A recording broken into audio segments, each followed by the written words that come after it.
Boa noite, pessoal. Boa noite, professora Eneida. Hoje nós vamos falar para vocês sobre o que é lei. Lei é a principal fonte do direito. Lei é a norma solene escrita que emana da autoridade soberana de uma sociedade e todos os indivíduos têm a obrigação de submeter-se a ela sob pena de sanções. Como foi dito, a lei é uma norma escrita. E por que dizemos que ela é escrita? Porque ela é apresentada em projeto, debatida, emendada, sancionada, promulgada e publicada. E só após a sua publicação no órgão oficial, que é o Poder Legislativo, é que se torna obrigatória. A lei é um princípio, um ordenamento, um preceito e é criada para estabelecer as regras que devem ser seguidas. A função das leis é controlar os comportamentos e ações dos indivíduos de acordo com os princípios de uma sociedade. No âmbito do direito, a lei é uma regra tornada obrigatória pela força coercitiva do poder legislativo ou de uma autoridade legítima que constitui os deveres e direitos numa comunidade. Então, temos que, no direito, a lei é imposta a todos pela força coercitiva do Estado, que tem meios de fazer essas leis, que determina, podendo, por exemplo, favorecer os cidadãos que a cumprem ou punir aqueles que a desobedecem. De acordo com o artigo 5, inciso 2 da Constituição Federal, ninguém pode ser obrigado a fazer ou a deixar de fazer alguma coisa, senão em virtude da lei. Não se esqueçam, lei é o que está escrito. Boa noite, professora Eneida, meus colegas de turma. Meu nome é Ariadne e essa noite irei falar para vocês um pouco sobre o conceito lei, a origem da palavra, seu significado e sua importância para nós na sociedade. A palavra lei provém do latim lex, que significa uma obrigação imposta, um princípio, uma norma, um ordenamento criado para estabelecer regras a serem seguidas. Pode-se dizer que as leis limitam o livre-arbítrio dos seres humanos que convivem em sociedade. Funcionam como um controle externo, regendo comportamentos. Se uma pessoa considera que não tem mal agir de determinada forma, mas que essa ação é punida por lei, terá a tendência de abster-se de fazê-la, independentemente do que ela pessoalmente achar certo ou errado. Inicialmente, as leis partiram de princípios religiosos e tinham por objetivo legitimar a sociedade. Eram as leis que determinavam o que era certo e o que era errado, mas, claro, obedecendo sempre às determinações religiosas e culturais de cada povo. As primeiras leis eram severas e punitivas e não concediam direito às pessoas, apenas deveres. Por isso, eram conhecidas como a Lei de Talião ou a Lei de olho por olho, dente por dente. Isto é, a punição de um crime era muito parecido com o próprio crime. Nessa época, o senso de justiça era muito diferente dos nossos dias atuais. O mais antigo código de leis conhecido foi o Código de Hammurabi, escrito na Babilônia por volta de 1700 a.C. Nele era estabelecida uma série de definições que visavam não só manter a ordem, mas também homogeneizar a cultura e o comportamento por todo o reino. Tempos depois, um profeta chamado Moisés, em 1447, ditou, alegando vir de Deus, um dos mais importantes códigos de lei escrito, os 10 Mandamentos.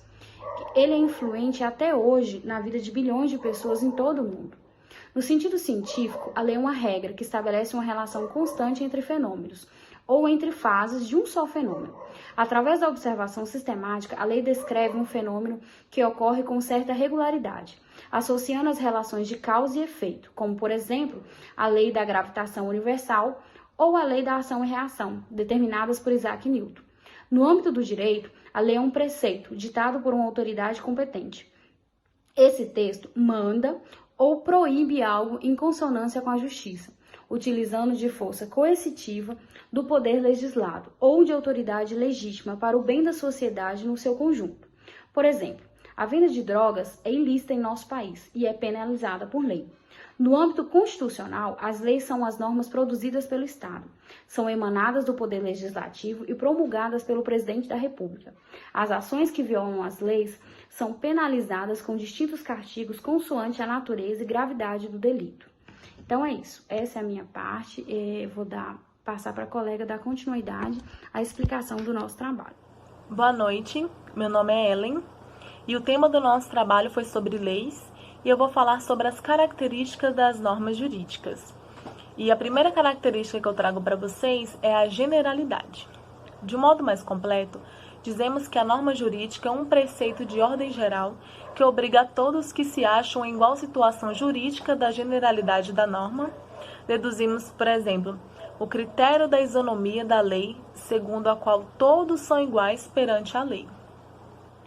Lá no início do artigo 5º caput da Constituição, diz o seguinte: todos são iguais perante a lei, sem distinção de qualquer natureza, garantindo-se aos brasileiros e aos estrangeiros residentes no país a inviolabilidade do direito à vida, à liberdade, igualdade, à segurança e à propriedade nos termos seguintes. Então, todos são iguais perante a lei, o caput de um dos mais importantes dispositivos constitucionais. Isso decorre da generalidade. Em regra, quando eu falo em regra, porque uma decisão judicial faz lei das partes. Então, não tem vista essa coisa toda, não é para todos. Em regra, não fazemos uma lei específica para uma pessoa.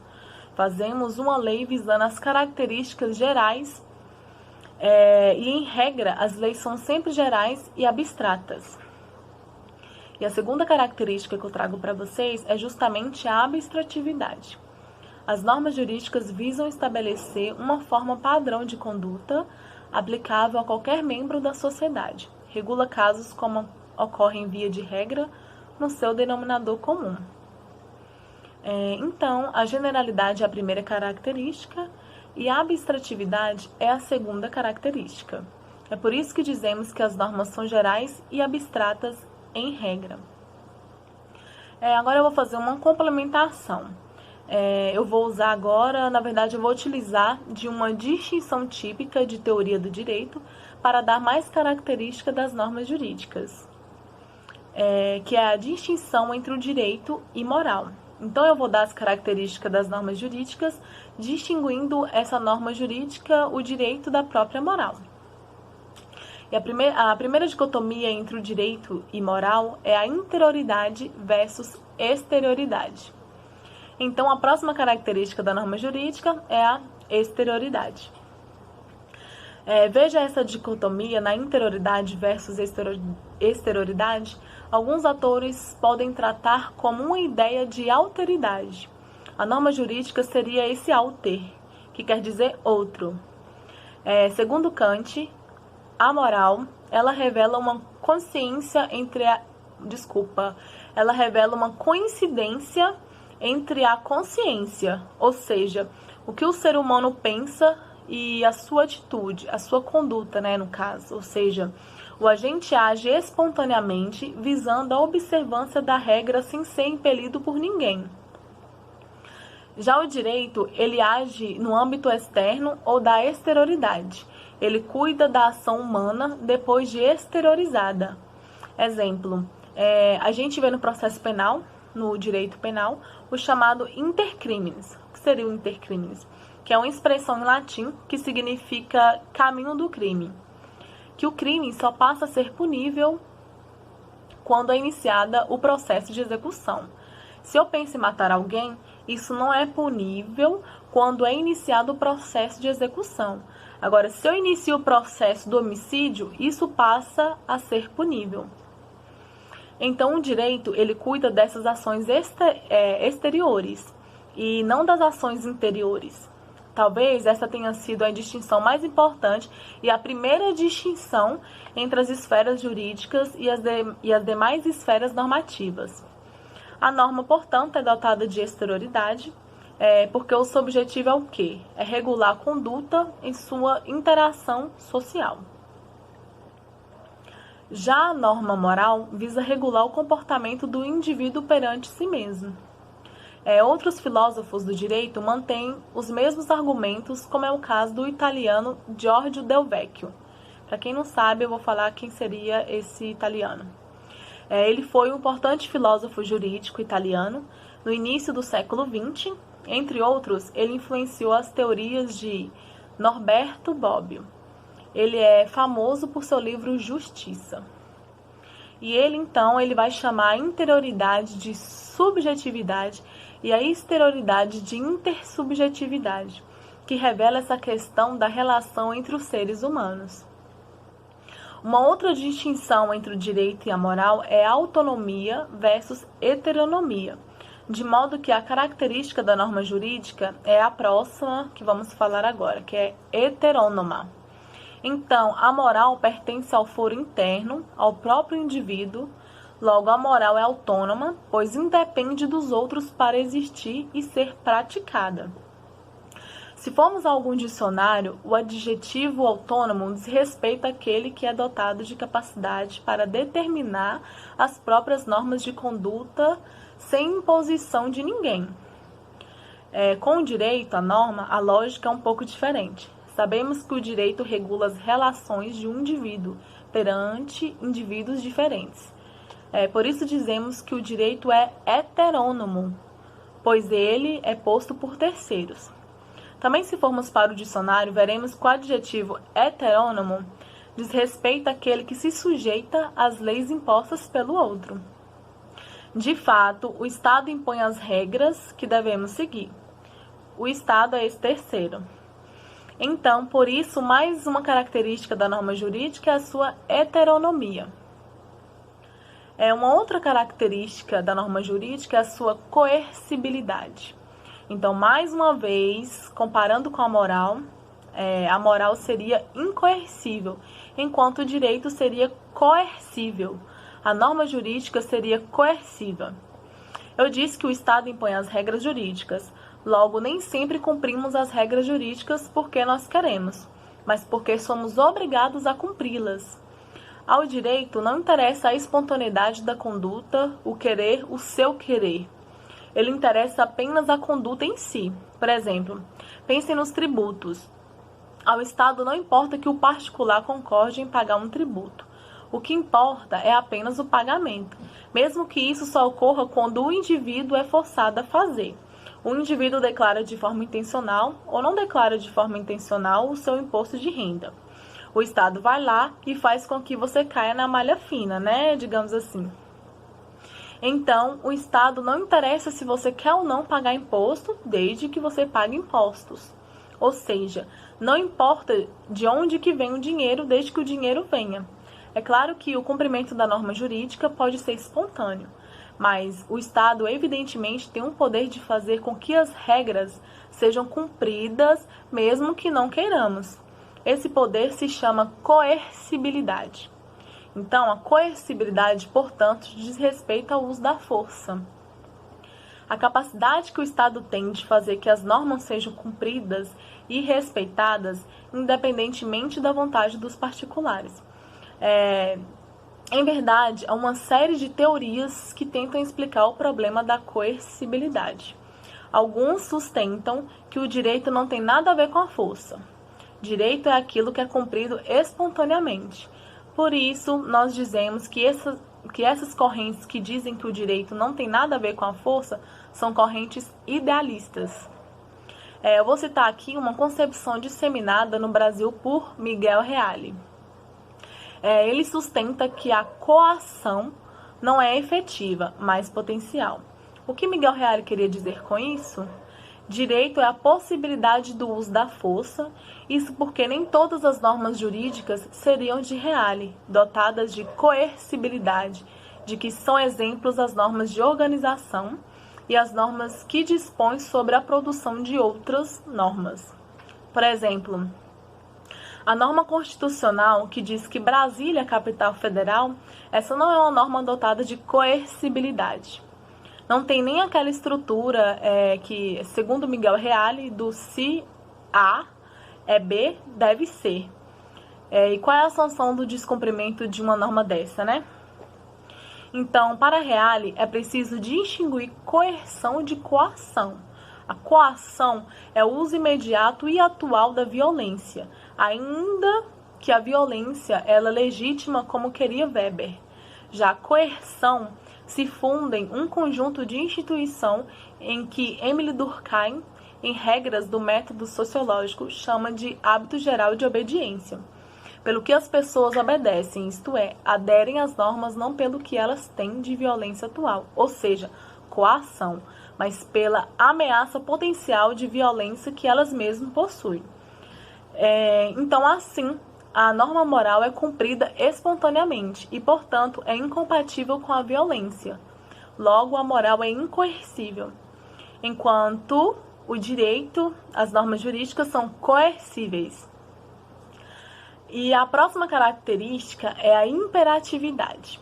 Ela impõe comportamentos, indica condutas que devem ser permitidas, proibidas, obrigatórias, ou seja, ela é obrigatória. Ela não depende da vontade dos indivíduos, pois a norma não é conselho, mas é uma ordem a ser seguida. Por fim, a última característica da norma jurídica é a sua bilateralidade. Enquanto a moral é unilateral, o direito ou a norma jurídica é bilateral. Pelo fato da norma moral estar no foro interno, ser autônoma e incoercível, ela também é unilateral, na medida, em termos de moralidade, o indivíduo só deve prestar contas para ele mesmo. Já o direito é bilateral, que ele está no foro externo, é heterônomo e coercível. E a sua existência já pressupõe a relação do indivíduo com outra pessoa. Em outras palavras, se você está sozinho em uma ilha, você não precisa do direito. Miguel Reale, no seu clássico Lições Preliminares do Direito, ele viaja mais fundo ainda e diz que não é qualquer bilateralidade que interessa ao direito, mas é chamada, ele chama, no caso, de bilateralidade atributiva. Existe bilateralidade atributiva quando duas ou mais pessoas se relacionam segundo uma proporção objetiva que as autoriza a pretender ou a fazer algo. O que ele quer dizer com isso? As normas jurídicas se dirigem à conduta na sua interação com outro, definindo não só os direitos, mas também obrigações. Podemos alegar que esse critério não seria capaz de distinguir as normas jurídicas das normas, por exemplo, de trato social, de conduta social, como etiqueta as regras de trato social, pois essas são dotadas de alteridade e bilateralidade. Na medida que pode ser exigida pela sociedade, por exemplo, podem isolar o indivíduo de um grupo e ridicularizá-lo, o bullying, está aí, para comprovar. Mas o traço distintivo, no caso, entre o direito e as normas de trato social é o fato de que as normas jurídicas têm uma forma estatal de produção, isto é, são positivadas que a forma moderna de produção normativa, que é a forma moderna de produção normativa. As regras de etiqueta e de conduta social, ainda que possam assumir determinadas características das normas jurídicas, em nenhum momento têm um Estado como fonte da sua produção. O máximo que pode existir é uma regulamentação para determinados grupos, mas com fins gerais aplicáveis a todos. Então é isso. As normas jurídicas são gerais, abstratas. As normas jurídicas têm a exterioridade, têm heteronomia, coercibilidade, imperatividade e bilateralidade ou bilateralidade atributiva. Bom, pessoal, é isso. Eu espero que minha explicação tenha ficado clara para vocês. E no final, quando vocês terminarem de ver o vídeo, nós preparamos um quiz para vocês, que vamos estar postando o link lá no Match, na hora que a professora estiver lá, ou a gente pode estar postando também no Class. Mas no mais é isso, obrigada e boa noite. Nós vamos falar sobre as classificações das leis. Todo ordenamento jurídico de cada país, que é o sistema de leis, ele é um conjunto de normas que varia quanto à sua prevalência, o âmbito daquele país, forma, natureza e efeito. A classificação das leis, por exemplo, ela pode se dar quanto à origem legislativa, que é a lei municipal, a lei federal e a lei estadual. A lei federal ela é elaborada nas casas legislativas federais com a sanção do presidente da República. As leis estaduais, elas são aprovadas nas assembleias legislativas com a sanção do governador. E as leis municipais, elas são elaboradas e aprovadas pela Câmara de Vereadores e sofrem a sanção do prefeito. A classificação das leis também ela se dá quanto à duração, que as leis podem ser temporárias ou permanentes. As leis temporárias, com exceção do ordenamento jurídico, elas já nascem com um tempo de vivência determinado. Geralmente elas surgem para atender uma circunstância, uma situação de emergência.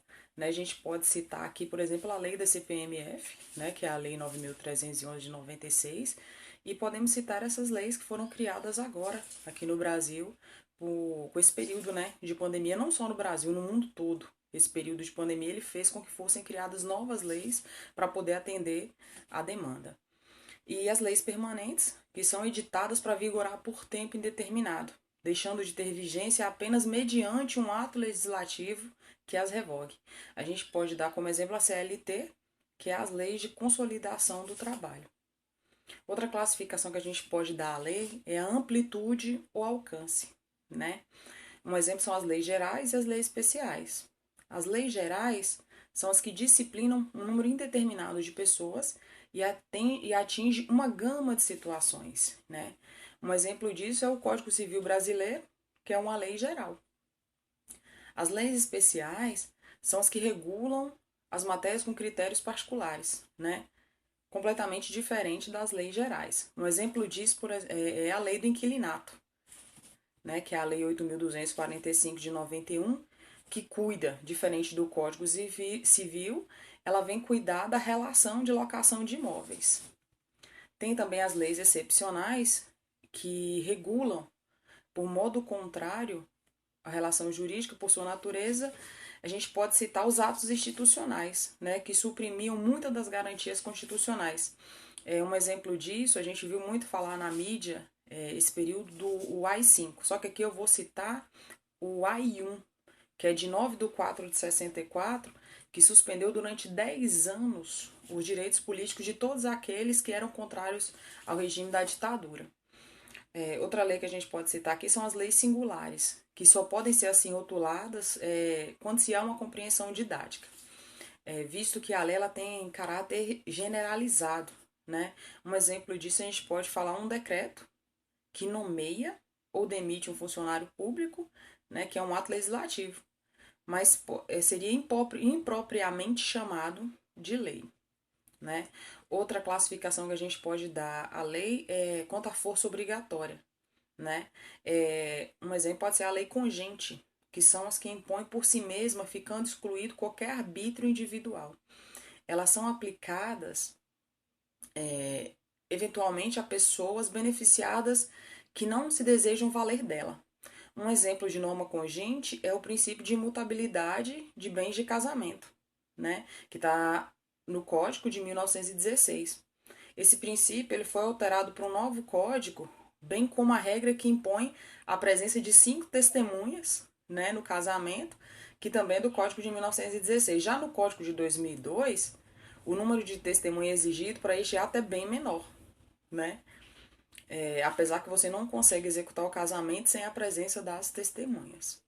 As leis preceptivas são as que impõem um comando positivo, para que se faça algo ou para que quando se fizer algo, se faça da maneira correta. Um exemplo, pagar impostos, querendo ou não, isso acaba atribuindo penalidades, sejam elas diretas ou indiretas, aos que desobedecerem. Um exemplo, por exemplo, se você não paga o imposto do seu imóvel, ele pode acabar indo para a dívida ativa, Outra classificação a gente pode dar as leis, são as leis proibitivas, que é que impõem um comando negativo para que não se faça algo, ou que quando se fizer, não se faça de qualquer forma, Um exemplo a gente pode dar da Lei 13.541, a Lei Antifumo do Estado de São Paulo. Outras são as leis dispositivas ou supletivas. São as que impõem supletivamente às partes que cabe aos interessados valerem-se delas ou não. Na ausência da vontade das partes, essas leis são chamadas a atuar. sendo então obrigatoriamente aplicadas ao juiz. Um exemplo disso, de maior atuação dessas normas é no campo do direito às obrigações, né? Outra classificação que a gente pode dar à lei é quanto à sanção, que são as leis perfeitas, né, e as imperfeitas. São as que impõem comando, cuja obediência importa a desconstituição do ato praticado. Um exemplo disso a gente pode dar a compra e venda de imóveis, né, que pode e deve ser celebrada com escritura pública, né, sob a pena de ser anulada, né, o que alguns chamam, acho que, de contrato de gaveta. Leis imperfeitas.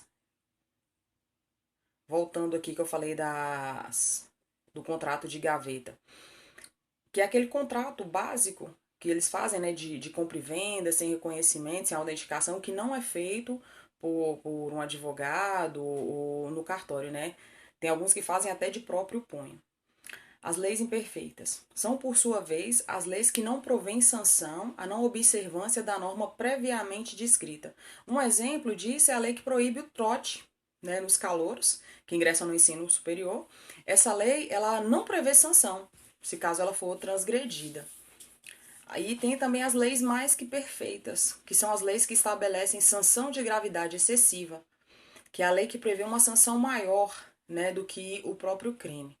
O artigo 1521 do atual Código, artigo 183 do Código de 1916, ele estabelece que não pode casar pessoa, que não podem se casar pessoas já casadas. A transgressão desse dispositivo, ele faz com que decrete a nulidade do casamento. Por isso que antes de se casar é até publicado, né, no Diário Oficial, e o infrator ele pode até ser penalizado com o crime de bigamia, né, que ele já é casado e está tentando casar novamente. E as leis menos que perfeitas são as que têm sanção incompleta, como, por exemplo, a que considera anulável e não nulo, quando a vontade de uma das partes tiver sido viciada. Exemplo, né, o casamento de uma viúva, para ser celebrado antes da partilha de bens do defunto entre os filhos, ele está sujeito ao regime de separação de bens. Porque ela vai se casar novamente, mas ela já possuía bens do antigo marido. Então precisa ser feita essa partilha, né, antes do casamento se realizar. Tem também as leis autônomas, são aquelas que se expressam com o sentido completo, ou seja, elas bastam por si mesmas, né, para sua própria compreensão, independendo de outras normas. Assim, é o artigo 3º do Código Civil que fixa a incapacidade para os menores de 16 anos. Leis não autônomas são aquelas que não possuem sentido completo e, para obter sua perfeita compreensão e efetividade, necessitam de outras normas para as quais remete o raciocínio. Essa remissão ela pode ser explícita, né, quando a lei se refere expressamente a outro dispositivo legal, e pode ser modificada restringindo ou ampliando o sentido da norma original, ou seja, simplesmente completando a sua compreensão. Um exemplo pode ser o artigo 6º do Código Civil, que dispõe a existência da pessoa natural que termina com a morte. Presume-se, quanto aos ausentes, nos casos em que a lei autoriza a abertura da sucessão definitiva. Há dois fenômenos que devem ser buscados em outras normas nesse dispositivo: quando ocorre a ausência, no sentido técnico, jurídico, e quando são as hipóteses que a lei autoriza a abertura da sucessão definitiva. Outra lei que a gente pode classificar também é a lei interpretativa. Elas explicam o conteúdo das outras leis para que sejam aplicadas de forma equânime, que são os decretos, as portarias e outras leis. As leis rígidas são as leis que não admitem modificação por parte do juiz, né? São as leis imutáveis. Um exemplo disso é a norma que fixa as causas de cessação de incapacidade. As leis elásticas ou chamadas flexíveis são as leis que admitem o arbítrio judicial, jurisprudência. Um exemplo. Outros direitos fundamentais que podem ser reconhecidos, além daqueles já expressamente previstos pela Constituição Federal. As leis complementares São as leis que têm como propósito complementar, explicar e adicionar algo à Constituição. Não são autônomas, né? Um exemplo disso é a Lei 8.213 de 91, que é a lei do benefício de previdência social. Leis ordinárias são aquelas elaboradas pelo Poder Legislativo em sua atividade comum e típica. Um exemplo também que a gente pode dar é o Código Civil e os códigos em geral. Leis municipais, leis estaduais, leis federais e até mesmo a lei eleitoral. Leis delegadas são aquelas elaboradas pelo Presidente da República por delegação expressa do Congresso Nacional para os casos de relevância e urgência, quando a produção de uma lei ordinária levaria muito tempo. O chefe do executivo ele solicita autorização e o Poder Legislativo fixa o conteúdo e os termos do seu exercício, como ela vai ser exercida. Depois de criada a lei pelo chefe do executivo, ela é remetida ao Legislativo para avaliação e provável aprovação, considerando que os limites esses devem ser respeitados e que a lei é conveniente. O Legislativo aprova, contudo, essa norma ela entra no sistema jurídico na qualidade de lei ordinária. Tá? As leis delegadas, elas não admitem emendas. Um exemplo que a gente pode dar de uma lei delegada é a lei número 13, de 92, que institui gratificações de atividade para os servidores civis do Poder Executivo. Ela revê vantagens e dá providências. Os decretos legislativos, elas são normas aprovadas pelo Congresso sobre a matéria de sua exclusiva competência.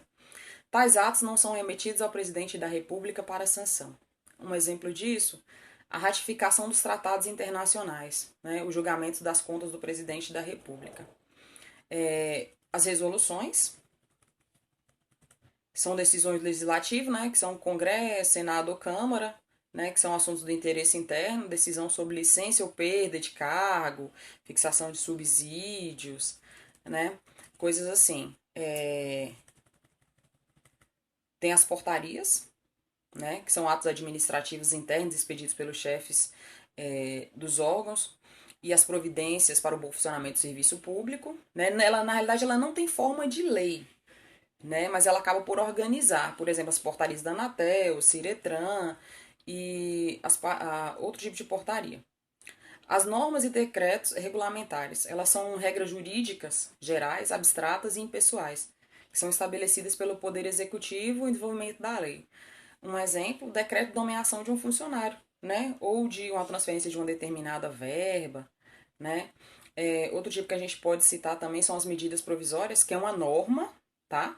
Mas que pode e será adotada pelo Presidente da República em caso de relevância ou urgência como força da lei, como força de lei, tá? E outra coisa também que a gente pode citar, um exemplo de medida provisória, é a 284, de março de 2006, que foi convertida em lei, era uma medida provisória e foi convertida em lei, a 11.324 de 2006, que é da Previdência Social. Né? Existem outras normas, que são as decisões normativas, avisos, ordens internas, despachos, né? Que não têm força de lei, mas que posteriormente poderão ser transformadas em lei. Tem ainda as emendas constitucionais, né? Que tem por objetivo permitir essas modificações pontuais na Constituição de um país, sem a necessidade de abolir toda a Carta Magna, né, que está vigente naquele país. Um exemplo, geralmente no artigo 60 da mesma, e são a forma legítima e secundária de alterar a disposição constitucional. Um exemplo de emenda constitucional é 20 de 98, que modifica o sistema de previdência social e estabelece normas de transição. Outra classificação que a gente pode dar às leis é de sistematização, que são as leis esparsas ou extravagantes. São aquelas editadas isoladamente. A lei de falência, a lei do inquilinato que eu citei anteriormente, o salário-família. Né? A gente tem ainda as leis codificadas, que são as leis, que são os códigos, na realidade, que constituem um corpo orgânico de normas sobre um determinado campo de direito. Um exemplo é o Código Civil, e o Comercial e o Código Penal. Temos ainda as leis consolidadas, que reúnem de modo sistemático as leis esparsas já existentes em vigor e sobre uma determinada matéria.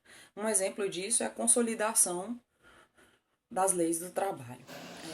Boa noite, professora Eneida. Boa noite, colegas. Eu vou falar para vocês um pouco do princípio da obrigatoriedade.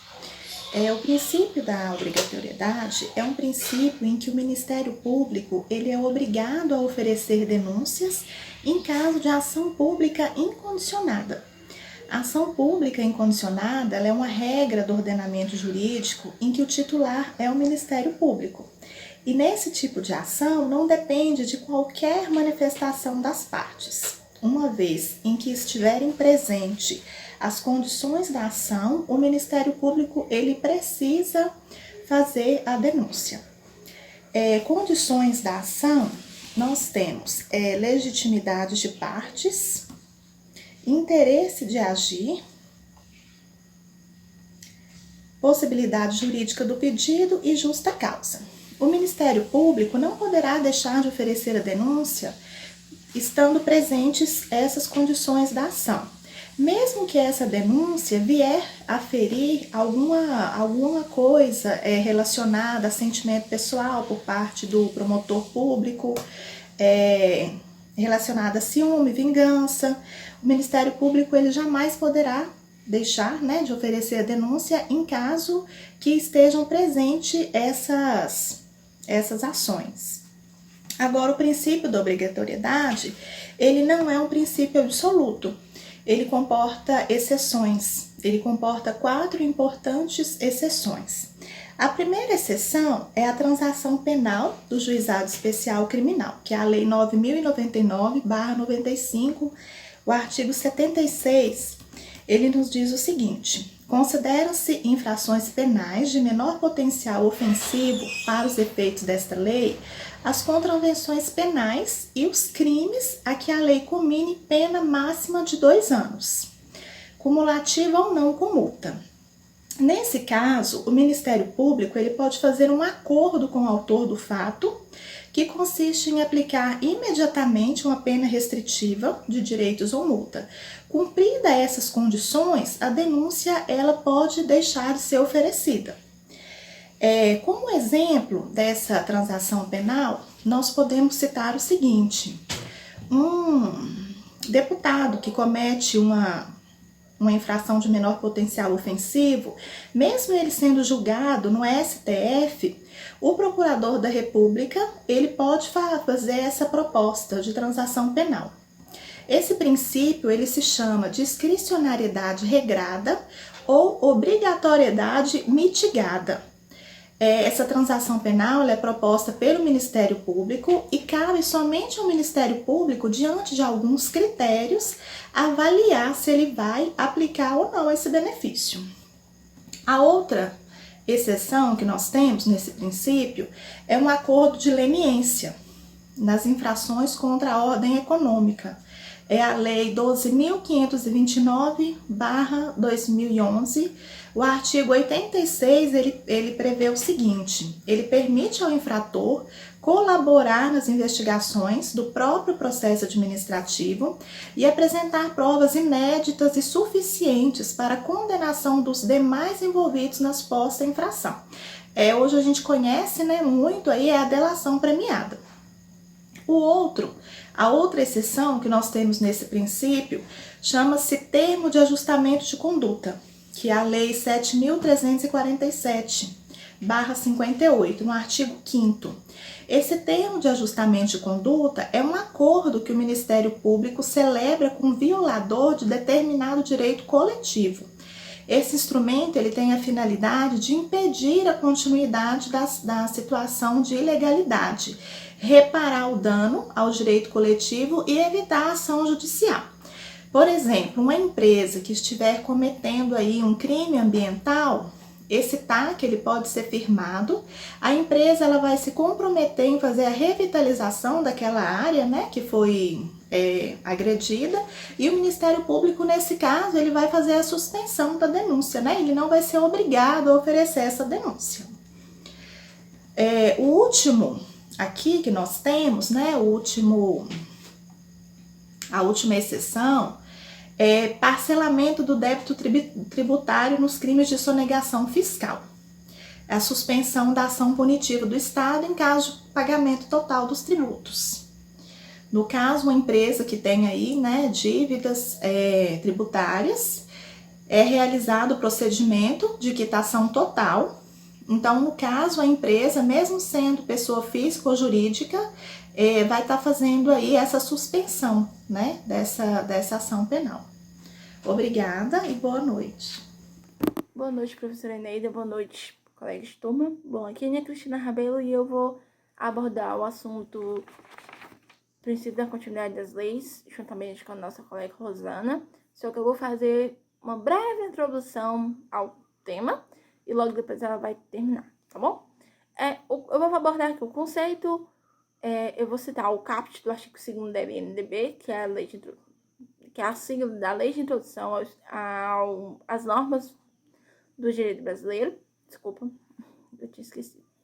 E explicação da vigência temporária, que eu vou citar ela aqui. Eu vou classificar a revogação, explicar o que é revogação e explicação da revogação quanto à extensão, tá? Primeiro, o que é o princípio da continuidade? Quando ele ocorre? O princípio da continuidade ocorre quando a lei supera o vacatio legis, tá? O que é o vacatio legis?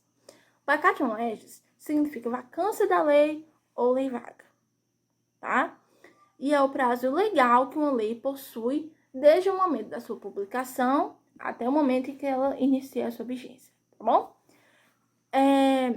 E quando a lei entra em vigor, ela se submete a uma regra bem simples, que no momento em que ela entra em vigor, ela já faz parte do princípio da continuidade, tá bom?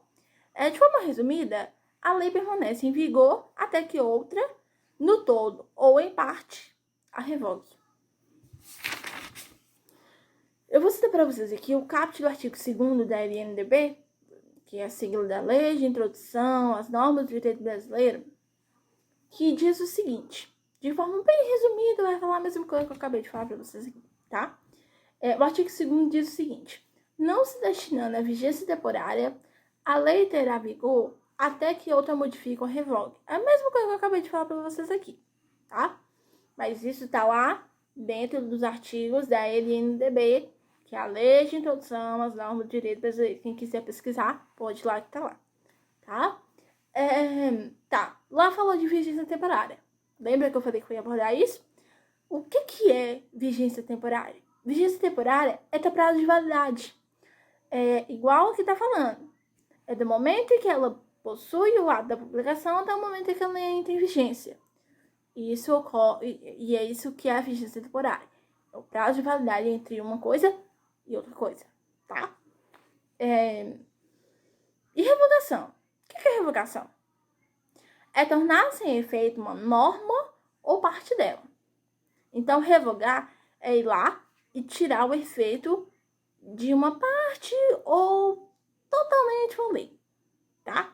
A lei ou parte dela deixa de ter vigência cessando sobre obrigatoriedade quando ocorre a revogação. Ou seja, parte da lei, ou ela totalmente, quando ocorrer a revogação, ela vai perder vigência, vai perder efeito e assim vai acabar a cessar a sua obrigação, tá? E lembra que eu falei que ela tinha duas classes? Contra a extensão e contra a forma, tá? Eu vou abordar para vocês contra a extensão. Já a Rosana, nossa outra colega, ela vai abordar para vocês contra a forma, tá bom? Quanto à extensão, a gente encontra a abrogação e a derrogação. A abrogação é quando ocorre a revogação total de uma lei, ou seja, a revogação total é quando ocorre dentro da lei toda.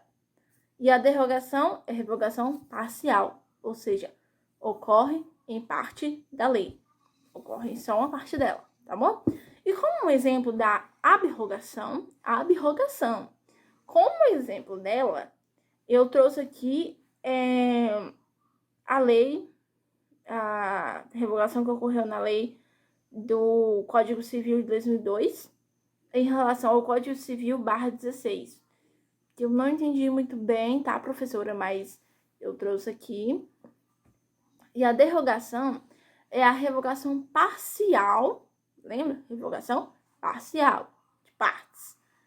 E um exemplo que eu trouxe foi a revogação que ocorreu pelo Código Civil de 2002, também, na primeira parte do Código Comercial, tá? Quem quiser lá olhar, dar uma olhada, uma conferida, tá lá, tá? E é importante registrar que é inadmissível que ocorra a revogação das leis por uso e costume. Ou seja, só vai ocorrer de uma lei para outra lei. Nada disso por uso e costume. Não. É de uma lei para outra lei. Sempre vai ser assim. Senão, não é aceito, não adianta. Tá bom, gente?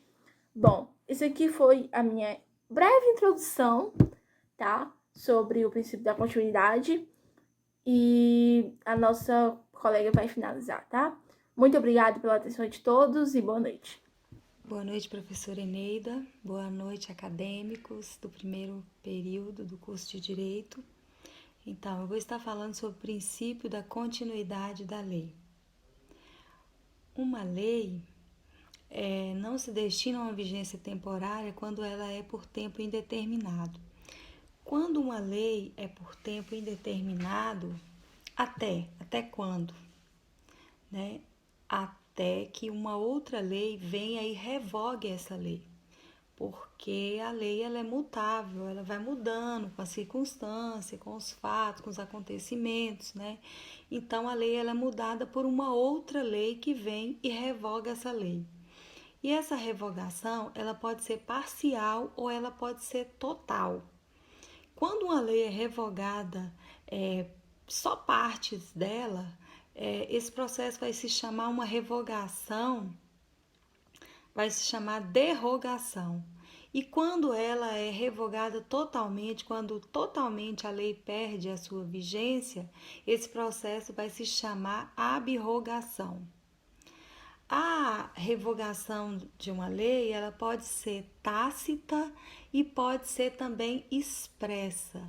Quando a revogação é expressa, está expressamente escrito na lei nova sobre a revogação daquela lei velha. Está escrito na própria lei, está contido na própria lei, falando explicitamente que a nova lei ela revoga a lei antiga. E quando é a revogação tácita, já não está explícito, não está escrito na lei. Mas, nas entrelinhas, quando você lê aquela nova lei, você entende que aquela nova lei ela é contrária àquela lei anterior.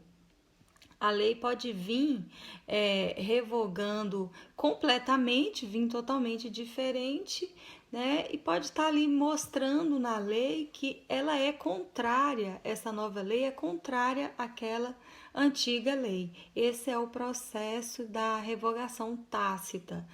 Ela vem implicitamente ali, mas quando você lê, você entende que ela está revogando a outra lei.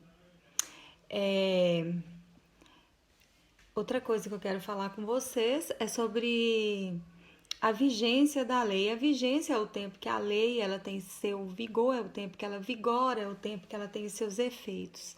E o vigor é quando uma lei ela tem na qualidade da lei de produzir, é a qualidade da lei de produzir efeitos jurídicos.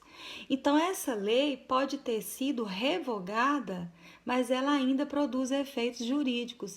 A minha colega Enia, ela citou o Código Civil de 1916. O Código Civil de 1916, ele foi totalmente revogado pelo Código Civil de 2002. Foi a revogação, abrogação. Por quê? Porque ele foi totalmente revogado. Mas esse Código Civil, ele ainda tem vigor, ele não tem vigência, mas ele ainda tem vigor, porque ele ainda produz efeitos jurídicos ainda. Né? Existe leis lá ainda, existe processos que foram julgados que ainda produz efeitos jurídicos. Né? Então, esse Código de 1916 não está vigente, mas ainda tem vigor. Vou falar também essa noite sobre repristinação e efeito repristinatório. Repristinação é quando ela pode ser compreendida como uma restauração. É quando uma lei ela perdeu a sua vigência, mas ela pode voltar a ter vigor. É trazer uma lei que perdeu a sua vigência a tornar a ter vigor. Então, como acontece a repristinação? A repristinação é quando nós temos a lei A e vem a lei B e revoga a lei A. Aí vem a lei C e revoga a lei C. Aí, pelo fato da lei B ter sido revogada, a lei A pode voltar a ter efeito jurídico, ela pode voltar não a ter efeito jurídico, mas a voltar a ter vigência? Sim, ela pode voltar a ter vigência. Mas para ela voltar a ter vigência, não pode ser automaticamente. Aí ocorre a repristinação. A lei C é preciso estar expressamente escrito nela, é preciso estar escrito no texto da lei C que a lei A volta a ter vigência. Então, esse processo é que se chama repristinação. Ele não pode ocorrer tacitamente, ele ocorre expressamente. E o efeito repristinatório é quando existe a lei A, nós temos aqui a lei A, e vem a lei B e revoga a lei A. Mas, sendo examinada lá a lei B ela é tornada inconstitucional. Ela foi tida como inconstitucional. Quando ocorre isso, a lei A, ela volta a ter vigência automaticamente. E esse efeito chama efeito repristinatório. Por que existe esse efeito? Porque se a lei B, que revogou a lei A, ela se tornou inconstitucional, então é como se a lei B, que foi inconstitucional, é como se ela nunca tivesse existido. Ela deixa de ter efeito. Aí, então, nesse caso, o efeito repristinatório, ela vem automaticamente a voltar a dar vigência para a lei A. Então, é isso, pessoal, que eu tenho para falar. Muito boa noite, obrigada, Deus abençoe a todos. Boa noite, professora Neida, boa noite, caros colegas. Eu vou falar sobre o processo de formação de leis. O processo de formação de leis são dados por algumas etapas. São elas a apresentação do projeto, exame de comissão, discussão e aprovação, revisão, sanção, promulgação e publicação. E quem pode propor uma lei? Quem pode dar iniciativa a uma lei? No artigo 61 da Constituição Federal diz: a iniciativa das leis complementares e ordinárias cabe a qualquer membro ou comissão das câmaras dos deputados do Senado Federal ou do Congresso Nacional, ao Presidente da República, ao Supremo Tribunal Federal, aos tribunais superiores, ao Procurador-Geral da República, aos cidadãos, na forma e nos casos previstos nessas constituições. Emendas à Constituição. São leis que modificam parcialmente a Constituição. Discussão e votação em cada casa do Congresso em 2 turnos. A aprovação precisa de 3 dos 5 votos dos respectivos membros. As leis complementares. A elaboração já é indicada ou sugerida na própria Constituição, a aprovação, maioria absoluta dos votos das 2 casas do Congresso. Leis ordinárias. São as leis comuns. Formulação, Congresso Nacional, Assembleia Legislativa e Câmara dos Vereadores. Medidas provisórias. São normas com força de leis baixadas pelo Presidente da República. Em caso de relevância e urgência, têm de ser submetidas de imediato ao Congresso Nacional. Perdem a eficácia em 60 dias da publicação, se não forem convertidas à lei ordinária. Exame pelas comissões. Uma vez apresentado, o projeto tramita por diversas comissões parlamentares, as quais se vincula por seu objeto. Passado pelo crivo das comissões competentes, deverá ir ao plenário para discussão e votação, no regime bicameral. Como é o nosso, é indispensável a aprovação do projeto pelas duas casas. As comissões parlamentares são formadas para apreciar os projetos de acordo com os assuntos dos quais estes tratam. Alguns exemplos de comissões permanentes: Comissão de Ciência e Tecnologia, Comissão de Constituição e Justiça e de Cidadania, Comissão de Cultura e Comissão de Defesa ao Consumidor. Depois da aprovação no plenário da Câmara, há dois caminhos possíveis. O caminho A. Se tiver iniciada a tramitação na Câmara, o projeto segue para o Senado, onde será analisado e votado. Se for alterado, volta para a Câmara, que analisa apenas as alterações, podendo mantê-las ou recuperar o texto original. Em seguida, vai para a sanção ou veto do Presidente da República. O caminho B. Se tiver vindo do Senado e for aprovado sem alterações, segue para a sanção ou veto do Presidente da República. Se for alterado, volta para o Senado, que analisa as mudanças da Câmara, podendo mantê-las ou recuperar o texto original. Em seguida, vai para a sanção ou veto do Presidente da República. O veto. Se o Presidente sancionar ou ratificar o projeto, ele se torna lei e é publicado no Diário Oficial da União. Mas o Presidente pode vetar uma parte do projeto, ou todo ele. Se vetar alguns trechos, a parte sancionada vira lei, e os vetos voltam para análise do Congresso Nacional. Se esses vetos forem mantidos, a lei fica como está. Se forem derrubados, os trechos antes vetados passam a integrar a lei. Boa noite, professora Eneida. Boa noite, alunos do primeiro período de Direito. Meu nome é Clara Dias. O meu trabalho ele foi feito em conjunto com a Iris e eu quero retomar a partir da revisão do projeto, certo? Após o projeto passar pelas casas que irão ver como é que está o andamento, enfim, ou seja, as comissões, ele vai ter que passar por uma revisão. Essa revisão ela já não é mais feita pela casa que lançou o projeto, certo? A casa que apresentou o projeto.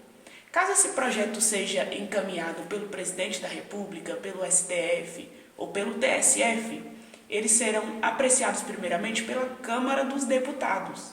Se for aprovado, o Presidente da República passará a fazer aí agora uma sanção, a promulgação e a publicação no Diário Oficial da União. Caso haja uma emenda em relação a esse projeto, tem até 10 dias para que essas emendas sejam aplicadas, para que sejam apreciadas, enfim, para que entre em vigor essa emenda dentro do projeto. Caso ele seja reprovado, ele vai ser arquivado. Daí, vamos partir para a sanção. A sanção é a concordância do presidente com o projeto apresentado e votado e é ato exclusivo do Poder Executivo. Para vetar ou sancionar, ele dispõe de 15 dias. A sanção ela pode ser tácita, ou seja, o presidente ele não se manifesta, ou a sanção pode ser expressa, que será, no caso, a declaração da concordância. Pode haver o veto, no caso, ele vai voltar para o Congresso para ser votado em 30 dias, e pode haver também a rejeição. A rejeição ela só pode ser feita, no caso, pela maioria absoluta dos votos do Senado, enfim, das casas. Aí sim ela poderá ser rejeitada. E vai haver também, no caso, a promulgação. Essa promulgação, ela é, na verdade, o nascimento dessa lei. A lei ela pode entrar em vigência em até 48 horas, ou seja, ela pode ser promulgada em até 48 horas. E partindo daí, nós vamos agora para o final, que é a publicação. A publicação é feita pelo órgão público chamado DOU, ou seja, é o Diário Oficial da União. O Diário Oficial da União vai constar, no caso agora, o início da vigência. ou seja, data de início, que vai começar a valer, enfim. E vamos partir agora para o vacatio legis, ou seja, é o período da vacância da lei.